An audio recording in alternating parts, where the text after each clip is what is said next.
ఓం శ్రీ మహాగణాధిపతయే నమః. ఓం శ్రీ సరస్వత్యై నమః. ఓం శ్రీ గురుభ్యో నమః. హరి ఓం. Dear viewers, friends and relatives, welcome again to this discussion on Bhagavad Gita. Today we have come to study the 41st sloka in MOKSHA SANYASA Yoga. It is like this: Brahmana Kshatriya Visham Shudranam cha Parantapa Karmani Pravibhaktani Swabhava Prabhavair Gunaihi. Now, having said that everything in this universe possesses these three qualities of sattvika, rajasika and tamasika gunas without exception, except those jivan muktas who are rid of these all the three qualities, who realize that they are soul, they are not this mere body. They realize it and they look to everybody, they look at everybody as equal. They are nirguna, they are not covered by these three gunas.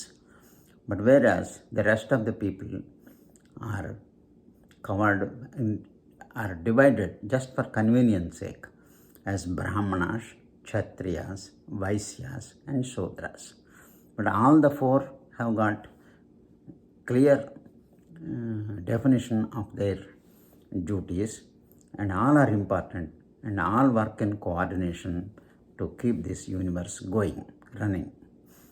So Brahmanas have predominantly sattvika guna, means they have a quest for acquiring more and more knowledge about this universe, about this nature. They go on studying and pass on this knowledge to the rest of the three categories of the people.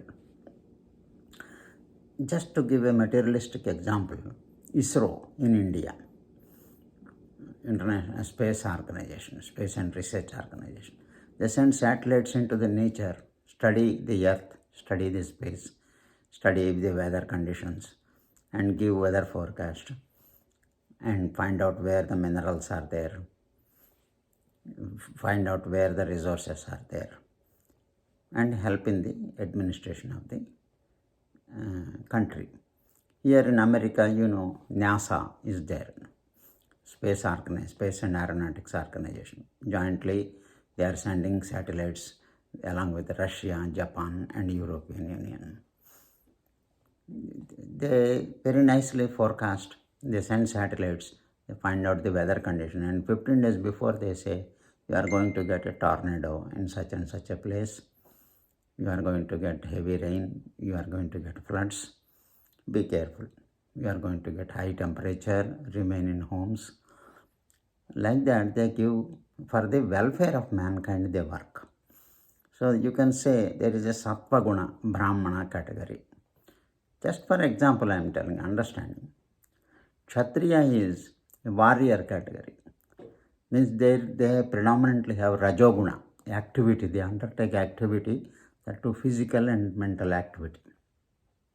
They fight for retaining their land, defending their group, and also acquiring more land.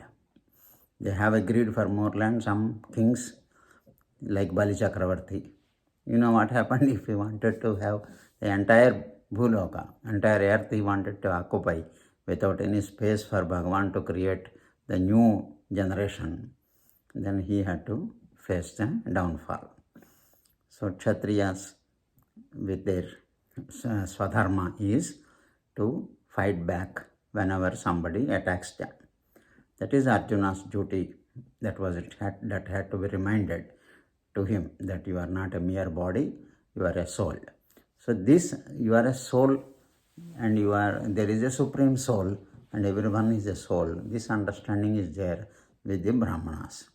The Kshatriyas do not much bother about this soul and all that, they know, but they fight for the body.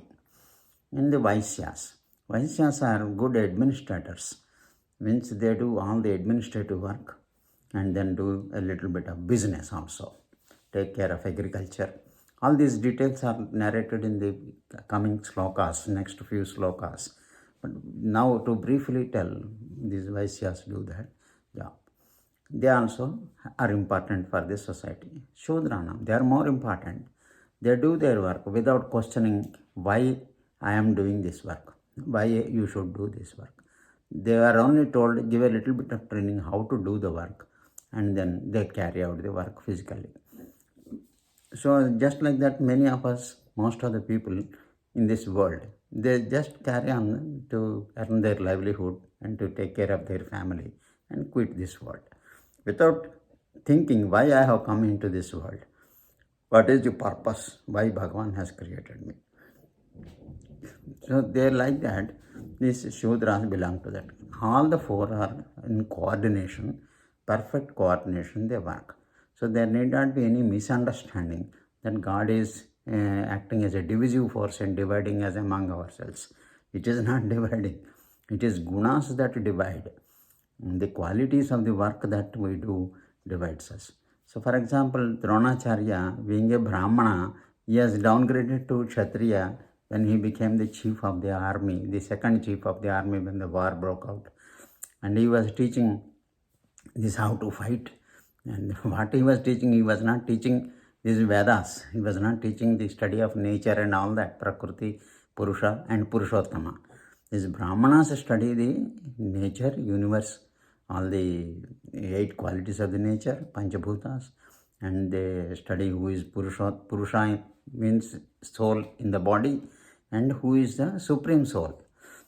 They study and extend that knowledge to, they know that it is infinite knowledge, but they go on acquiring it and pass it on to the future generations.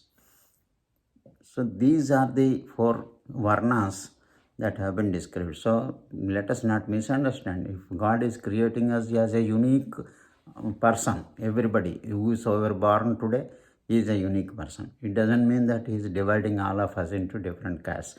It has got nothing to do with the present caste system, these Brahmanas and all that. Let us not misunderstand and confuse ourselves.